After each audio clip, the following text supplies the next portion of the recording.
अस्सलामुअलैकुम, मैं हूं डॉक्टर निम्रा और आप लोग देख रहे हैं मेरा YouTube channel. Number 3, effect of stress on the body.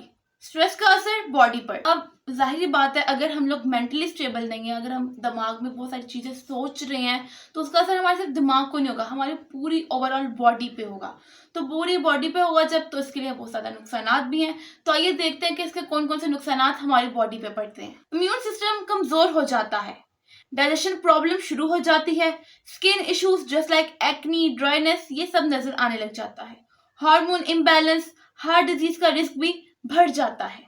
तो ये तमाम हमारे पास एक हमारी बॉडी पे आ जाते हैं। इसके ज्यादा भी कई बेशुमार हमारे डेंजरस इफेक्ट्स हैं जो कि हमारी बॉडी पे इसके स्ट्रेस की वजह से आने लग जाते हैं। लेकिन कुछ ये जो मेन सिम्टम्स हैं वो ये हैं, जैसा कि मैंने आपको पहले बताया कि स्ट्रेस नॉट ओनली दिमाग हमारे जो रिलेटेड सारी प्रॉब्लम्स है वो क्रिएट करता है, बट बल्कि ये पूरी ओवरऑल हमारी बॉडी को इफेक्ट करता है। तो इसको लाइट बिल्कुल नहीं लेना। ये एक बहुत मेन प्रॉब्लम है जो कि आजकल की जनरेशन में काफ़ी बढ़ने लगी है और इसका बहुत ज़्यादा नुकसान और बहुत ज़्यादा बीमारियों की तरफ लेकर जाता है। Number 4, how to control stress. Stress को कैसे कंट्रोल करें। यहाँ पर मैं आपको कुछ बहुत ज़्यादा जल्दी क्विकली से टिप्स बताऊंगी जिसकी वजह से आप अपने स्ट्रेस को ठीक कर सकते हैं।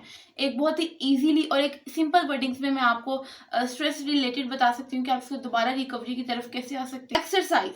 सबसे पहले हमारे पास एक्सरसाइज आ जाता है, यानी कि आपने फिजिकली फिट होना है।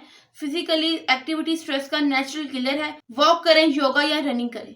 तो ये मेन हमारे पास एक ये भी आ जाता है कि आप अगर एक्सरसाइज कर रहे हैं तो आपका स्ट्रेस लेवल है वो कम होने लग जाता है। एंड हमारे पास जो आ जाता है वो आ जाती है हेल्दी डाइट। डाइट मेन चीज़ है। अगर आप अपने किसी भी रिलेटेड डिजीज से बचना चाहते हैं, किसी बीमारियों से बचना चाहते हैं, तो अपनी डाइट पर ज़रूर फोकस करें। Sugary and junk food stress बढ़ाते हैं, इसलिए ईट fruits, vegetables and drink plenty of water. मैं आपको हर वीडियो में बताती हूँ कि पानी ज़रूर पीना है। पानी हर बीमारियों का हल है। अगर आप हाइड्रेटेड रहेंगे, आपके जितने भी इश्यूज आ रहे हैं उससे आप बचते रहेंगे। एंड आ जाता है हमारे पास प्रॉपर स्लीप लेना। नींद पूरी ना हो तो ब्रेन और बॉडी दोनों अफेक्टेड होते हैं। Try 7 to 8 hours daily proper sleep, यानी कि आपने 7 से 8 घंटे प्रॉपर स्लीप लेनी है। It's important for you. ये नहीं कि आप इसे ले ना ले तो इससे कोई फर्क नहीं पड़ता।